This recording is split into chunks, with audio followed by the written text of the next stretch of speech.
All right, good morning. The July 1st, 2025 meeting of the Transportation Committee will come to order. It is 9:31 a.m. I'm Rob Saka, Chair of the Transportation Committee. Will the committee clerk please call the roll? Councilmember Kettle. Here. Councilmember Rink. Present. Councilmember Strauss. Present. Vice Chair Hollingsworth. Present. Chair Saka. Here.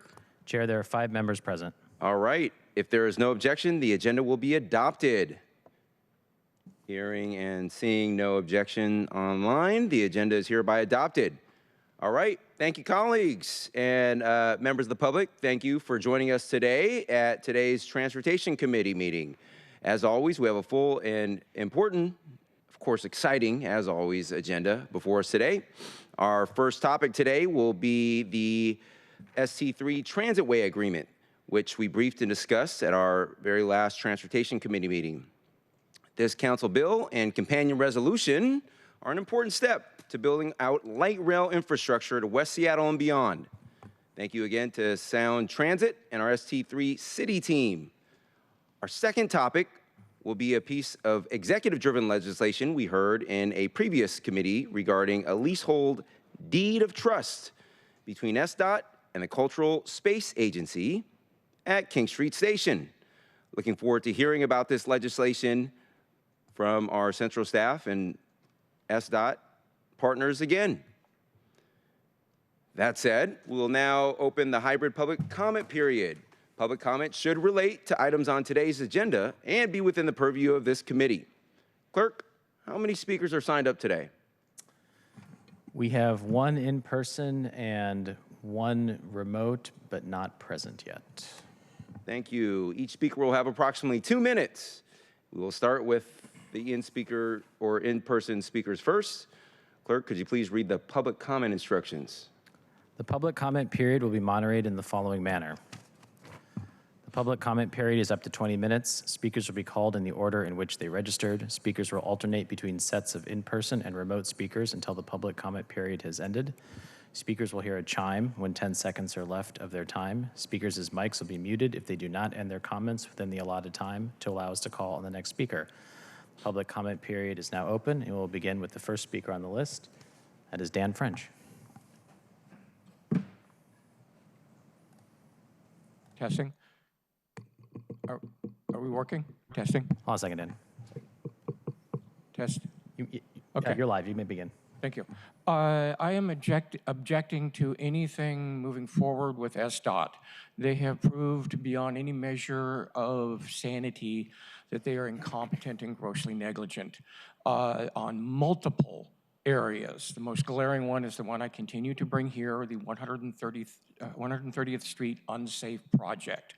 Currently, they're redesigning, redoing the exit ramp from I-5 onto 130th. People will be required to change lanes 4 times in a 3-block area. 4 times they will have to change lanes. I have raised this.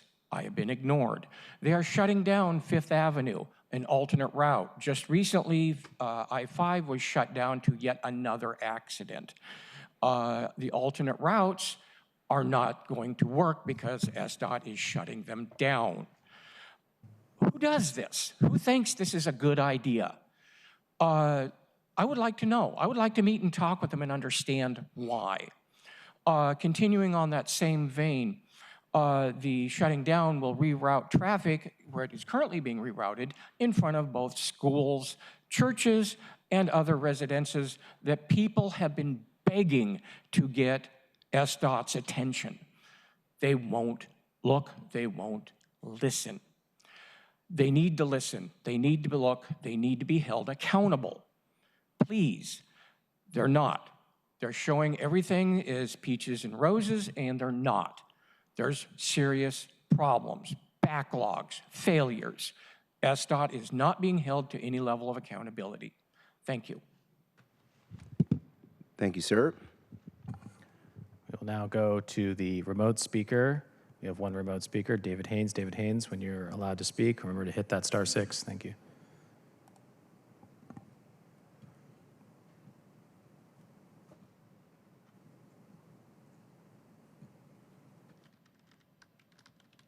Hi, thank you, David Haynes. Hold on, give me a second. $1.7 billion per mile to compete with overpriced Rapid Ride C that goes to the same area where King County Metro and Sound Transit compete to get you to the same area of Alaska Junction, nowhere near Alki Beach, proving progressive Democrats have impaired judgment and piss-poor planners. Yet council wants to increase the money for businesses from $50,000 to $200,000 on the ST3 route, as if the greatest success those businesses will ever have is being forced to move by Sound Transit. So I have to ask, out of all the millions of dollars council wants to spread through their neighborhood to help businesses move, how much money is actually going to go to the workers who do all the work?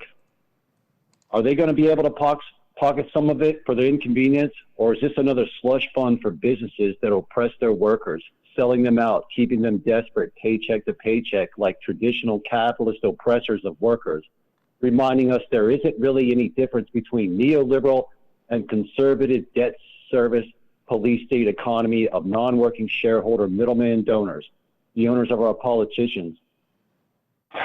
It's obvious progressive Democrats have impaired judgment. Council should reject ST3 and fire all these government ST3 college pukes of privilege who virtue signal promotions of more obnoxious, loud, annoying, low-quality trains competing with Rapid Ride to go to the exact same place in Alaska Junction, proving how pathetic the planning is by Democrats who want to basically do everything backwards and introduce bigger roads and bigger bridges amidst established communities that need 21st century, first world quality redevelopment without the road rage or the misinterpretation of proper policy. Thank you, David. Chair, that is the end of the signed up public testimony. All right, thank you. We will now move on to our first item of business. First and second item. Actually, can you read, Clerk, will you please read item numbers 1 and 2 into the record? Okay. Agenda item 1, resolution 32172, a resolution approving the alignment, station locations, and maintenance base location for Sound Transit Link light rail lines in the city of Seattle, including the West Seattle Link extension, and superseding the alignment station locations and maintenance base location approved in resolution 31784. Agenda item 2, Council Bill 1210003, an ordinance relating to the Central Puget Sound Regional Transit Authority, Sound Transit, authorizing the director of the Seattle Department of Transportation to execute an amendment to the agreement between the City of Seattle and Sound Transit for grant of non-exclusive use of a light rail transitway as related to the Link Light Rail Transit Project to reflect the approved alignment and light rail transit facilities for the Link Light Rail Transit Project, including addition of the West Seattle Link extension and ratifying and confirming certain prior acts. All right, thank you. Looks like our presenters have joined us at the table. Please do introduce yourselves and begin your presentations. Calvin Chow with Council Central Staff. Sarah Maxana, Office of the Waterfront, Civic Projects and Sound Transit. So council members, the two pieces of legislation before you were heard at the last Transportation Committee meeting.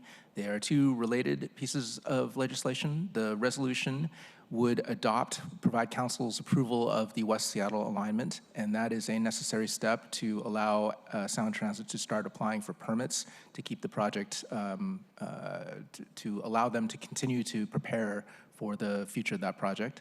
And then the council bill is there to authorize SDOT to amend the transitway agreement, which is a interlocal agreement with Sound Transit that allows them to use our right-of-way to provide transit service. So it is a administrative agreement that establishes the rights and responsibilities of the two parties. Is there anything else I should add, Sarah? No, we're just excited for this next step and prepared to answer any questions that you might have about the legislation. Okay. All right, let's take questions, comments from my colleagues,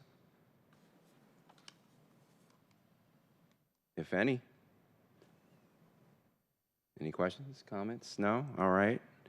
Hearing and seeing no questions. Let's see.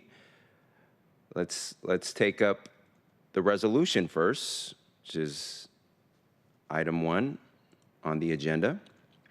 So I move that the committee recommend adoption of resolution 32172. Is there a second? Second. All right, it is moved and seconded to recommend adoption of resolution 32172. Are there any further comments from my colleagues? Looking online. Yes, Councilmember Kettle, followed by Councilmember Strauss.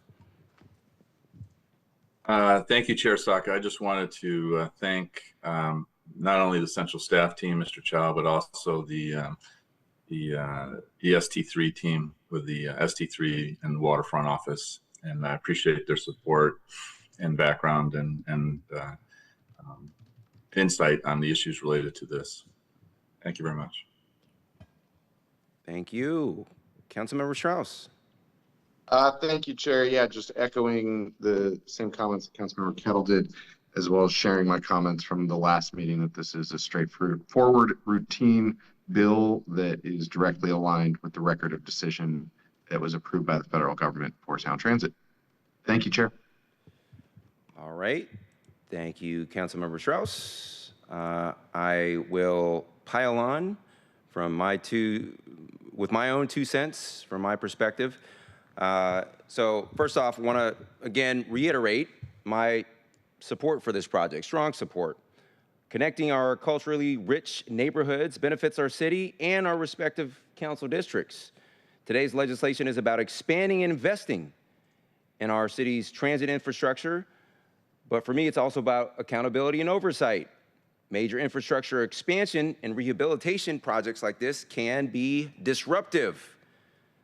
So we need to always be actively ensuring that we are communicating directly with impacted residents, small businesses, et cetera, the like, and mitigating to the full extent possible any disruptions related to large-scale projects such as these.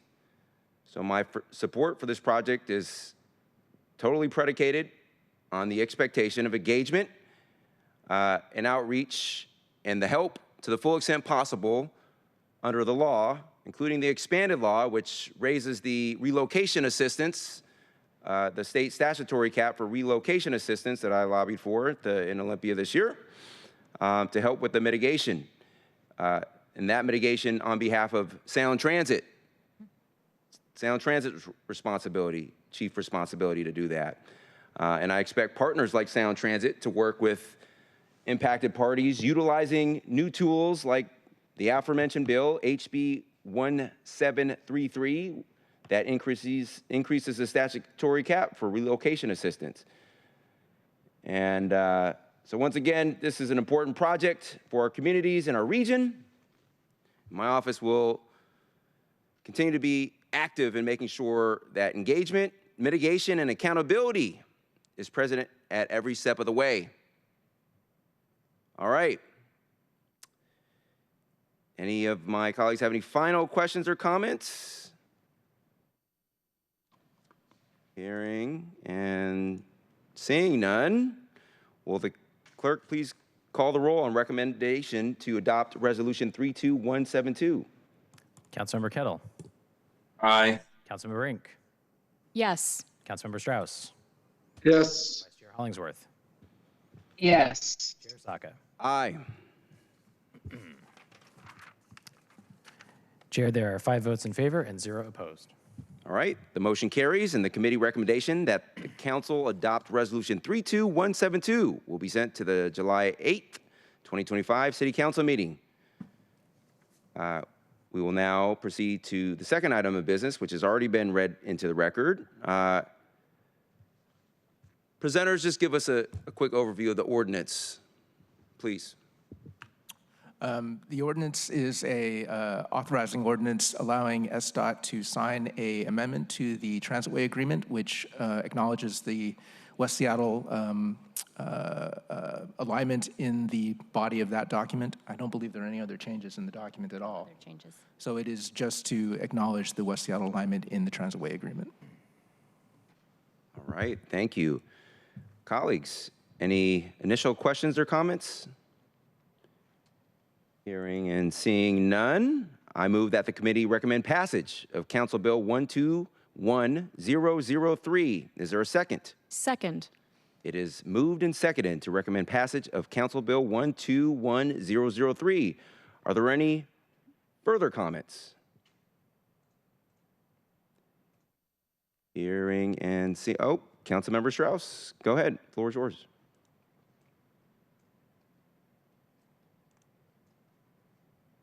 Councilmember Strauss, go ahead.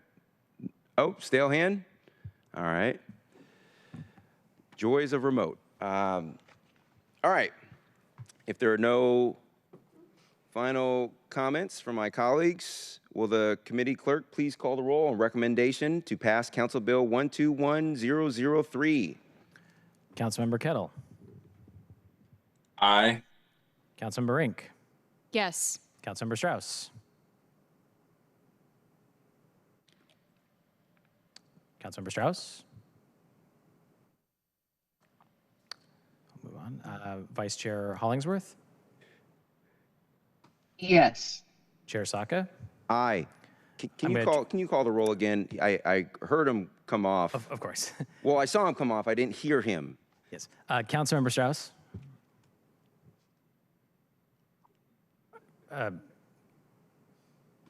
Still can't hear you. Councilmember, unfortunately, aren't able to hear. Yes. There it is. Okay. Sorry about that. Okay. Chair, there are 5 votes in favor and 0 opposed.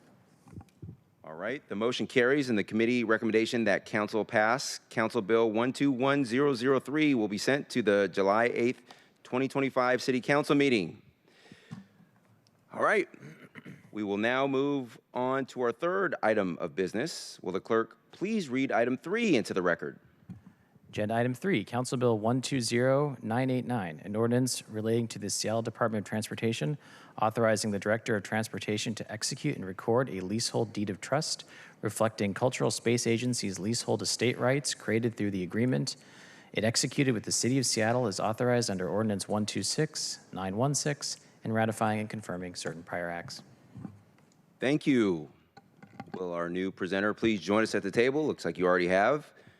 Once ready, please introduce yourselves and begin your presentation, including a refresher of this topic from over a month ago now. Yeah, Bill Laborde, Seattle Department of Transportation. And Calvin Chow, Central Staff.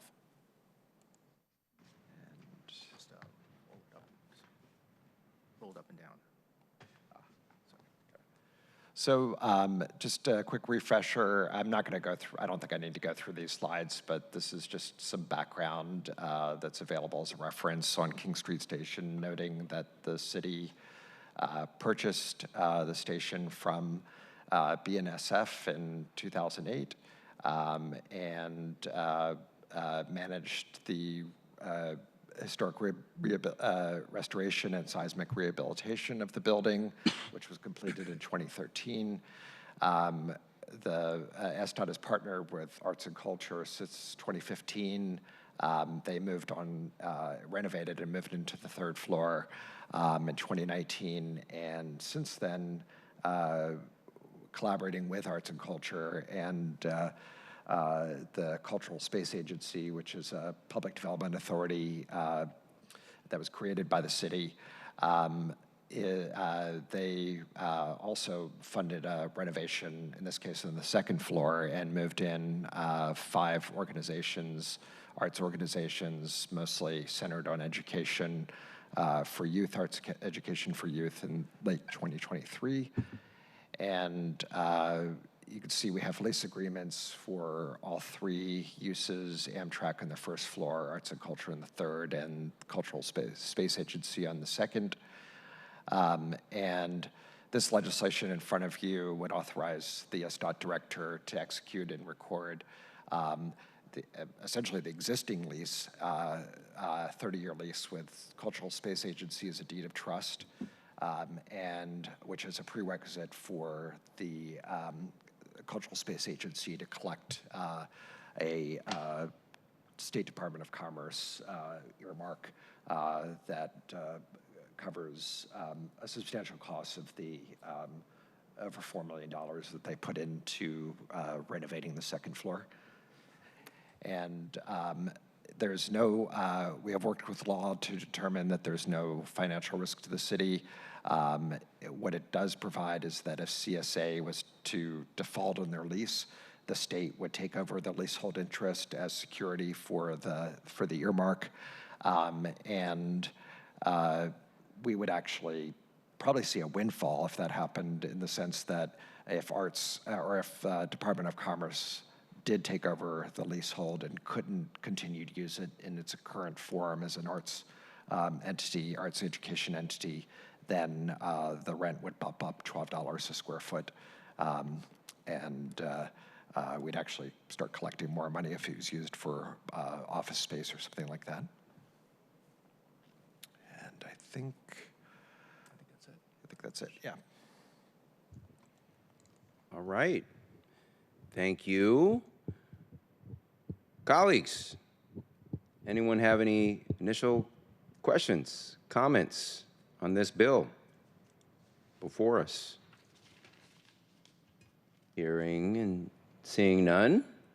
Oh, Councilmember Rink, go ahead. I'll just chime in briefly since we've got the time. Thank you, Chair. I'll just be brief and say this seems particularly straightforward to me. As was stated in the presentation, this comes at no financial risk to the city, and the state would be responsible for the remainder of the lease term, and this would allow important organizations, youth-serving nonprofits at King Street Station like Totem Star, Red Eagle Soaring, Jackson Street Jazz Project, and so on to go forward. So I will be voting yes today.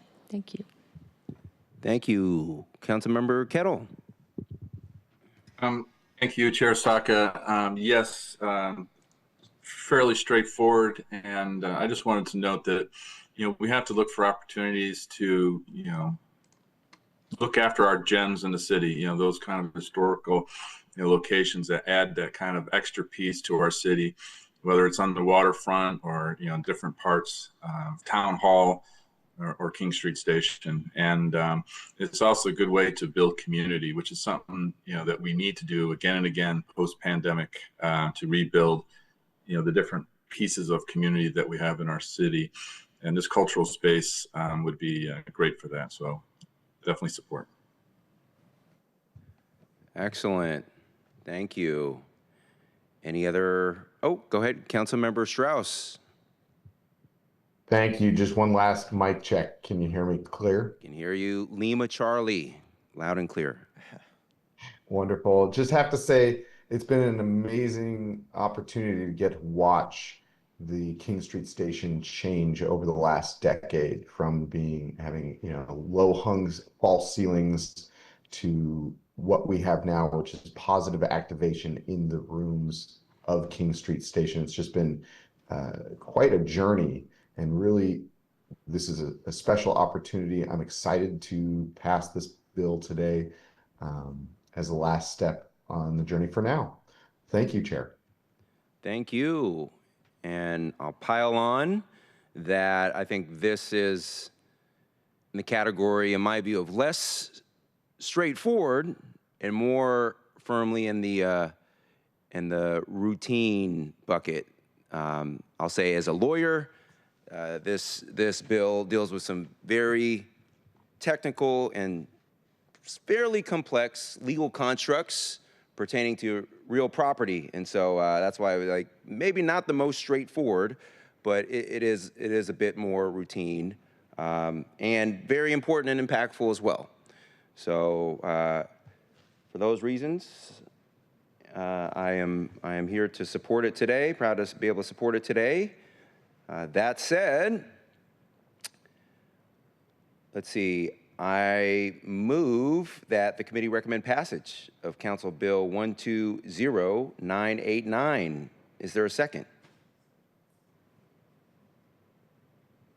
Second. Thank you. We hadn't previously moved it, right? No, okay. All right, it is moved and seconded to recommend passage of Council Bill 120989. Are there any final comments from my colleagues? Hearing and seeing none. Will the committee clerk please call the roll on the recommendation to pass Council Bill 120989? Councilmember Kettle. Aye. Councilmember Rink. Yes. Councilmember Strauss. Yes. Vice Chair Hollingsworth. Yes. Chair Saka. Aye. Chair, there are 5 votes in favor and 0 opposed. All right, the motion carries, and the committee recommendation that the council pass Council Bill 120989 will be sent to the July 8th, 2025 City Council meeting. All right, we have reached the end of today's media agenda. Our next meeting will be on July 15th at 9:30 a.m. Is there any final business to come before the committee before we adjourn? Hearing and seeing none. Wow, less than a half hour for a transportation committee meeting. Great. Colleagues, don't plan on this on a going forward basis, but hearing and seeing no further business to come before the committee, we are adjourned. It is 9:58 a.m.